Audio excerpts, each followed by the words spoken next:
இன்றைக்கி நம்ம கருப்பு கவுனி அரிசி பற்றி தாங்க பார்க்க போகிறோம். அதுக்கு முன்னாடி வீடியோவை ஃபுல்லாக பாருங்கள். அப்போ தான் இந்த அரிசியோட மகத்துவம் என்ன, இது எப்படி நமக்கு வந்திருக்கு, இது எங்கேருந்து உருவாகிருக்கு, அது மட்டும் இல்லை இதில் என்னென்ன சத்துக்கள் இருக்குது, இது சாப்பிட்றதுனால நமக்கு என்னென்ன நன்மைகள் இருக்க போகுது எல்லாமே பார்க்கலாங்க. வீடியோ ஃபுல்லாக ஸ்கிப் பண்ணாமல் பாருங்கள். இப்போ பார்த்தீங்க அப்படின்னா பண்டைய காலத்தில் சீனாவிலேருந்து தாங்க வந்திருக்கு. வணிக ரீதியாக நமக்கு தமிழ்நாட்டுக்கு வந்திருக்கு. இந்த கருப்பு கவுனி அரிசி வர்த்தக தொடர்பால் பண்டைய காலங்களில் நம்மளோட பூர்வீகம் பார்த்தீங்க அப்படின்னா சைனா, நம்ம வணிக தொடர்பால் நம்ம தமிழ்நாட்டுக்கு இது நமக்கு கிடைச்சிருக்குங்க.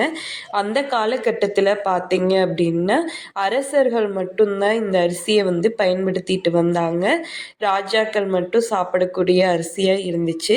அதுவும் சீனாவில் பார்த்தீங்க அப்படின்னா இது பொதுமக்களுக்கு இந்த அரிசி கிடைக்காம இருந்துச்சுங்க. இந்த அரிசி உற்பத்தி செய்யறதுக்கு கிட்டத்தட்ட 6 மாதம் டைம் எடுக்கும்.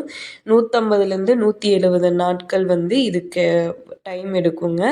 இதில் என்னென்ன சத்துக்கள்னு பார்த்தீங்கன்னா energy, carbohydrate, fat, protein, minerals, moisturiser, vitamins எல்லாமே இருக்குங்க.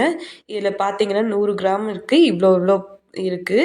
இந்த அரிசி சாப்பிட்றதுனால கல்லீரல் பலப்படுங்க, சுத்தப்படுத்துது. கல்லீரல் கழிவுகள்லாம் நீக்கிட்டு நமக்கு புத்துணர்ச்சியாக கிடைக்கிது. அடுத்து பார்த்தீங்க அப்படின்னா ஹார்ட்டு, நமக்கு ரத்தத்துக்கு ரத்தம் சீராக போகணும். ஹார்ட்டுக்கு அப்படின்னா நம்மளோட கெட்ட கொழுப்புகள் அது கரையணும்.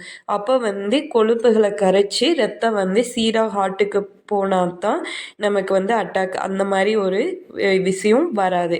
இப்போது இந்த இதில் ஆந்தோசைன் அப்படிங்கிற ஒரு நிறமி இருக்கிறதுனால புற்றுநோய் செல்கள் நமக்கு இது அழிக்கிற தன்மை இது நேச்சுரலாகவே இதுக்கு இருக்குது. கருப்பு கவுனியில் புற்றுநோய் செல்கள் அழிக்கக்கூடிய தன்மை இருக்குது. அதே சமயம் இந்த அரிசி சாப்பிட்றதுனால நமக்கு இதய நோய் பலப்படுது. இதய நோய் வராமல், அட்டாக் வராமல் நமக்கு பாதுகாக்கப்படுது. இதை நீங்கள் கஞ்சியாகவும் எடுத்துக்கலாம்.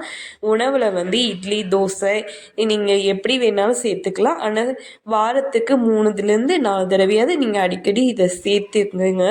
உடம்புல அவ்வளோ பெனிஃபிட் இருக்குது. அது மட்டும் இல்லை, நம்மளோட சரும ஆரோக்கியம் பாதுகாக்கப்படுகிறது. இந்த டெட் செல்ஸ்லாம் இருக்கும், இறந்த செல்கள், இதெல்லாம் நமக்கு ரிமூவ் பண்ணி ஒரு கிளியரான ஒரு சருமத்தை பொலிவை நமக்கு கொடுக்குது. அப்படிங்கிறப்ப நமக்கு நீண்ட ஆயுள் காலமும் இளமையான தோற்றத்தையும் நமக்கு கிடைக்குது. இவ்வளோ இவ்வளோ இவ்வளோ பெரிய விஷயம் நமக்கு இந்த இது கொடுக்குது. 2வது பார்த்திங்கன்னா டயபெட்டிக்ஸு, சர்க்கரை இப்போ முக்கால்வாசி பேத்துக்கு சர்க்கரை நோய் இருக்குது. கண்டிப்பாக இது சாப்பிட்றதுனால சர்க்கரையோட அளவை கட்டுப்படுத்தி சீராக வச்சுருக்க இது உதவுகிறது. 2வது உடல் பருமன் நமக்கு அதிகமாக இருக்குது. அப்போ கெட்ட கொழுப்பெல்லாம் ரிமூவ் பண்ணிவிட்டு உடல் பருமனை தடுக்குதுங்க. அதனால உடம்பு ஆரோக்கியமாக வச்சுருக்குது. கண்டிப்பாக இந்த கருப்பு கவுனி அரிசியை நீங்கள் கண்டிப்பாக உணவில் சேர்த்துக்கோங்க. இப்போ பொதுமக்கள் எல்லாத்துக்கும் கிடைக்குது. அந்த காலகட்டத்தில் ராஜாக்கள் மட்டும்தான் இது சாப்பிட்டுட்டு வந்தாங்க. கண்டிப்பாக நம்ம சேனலை சப்ஸ்கிரைப் பண்ணிக்கோங்க. வீடியோவை ஃபுல்லாக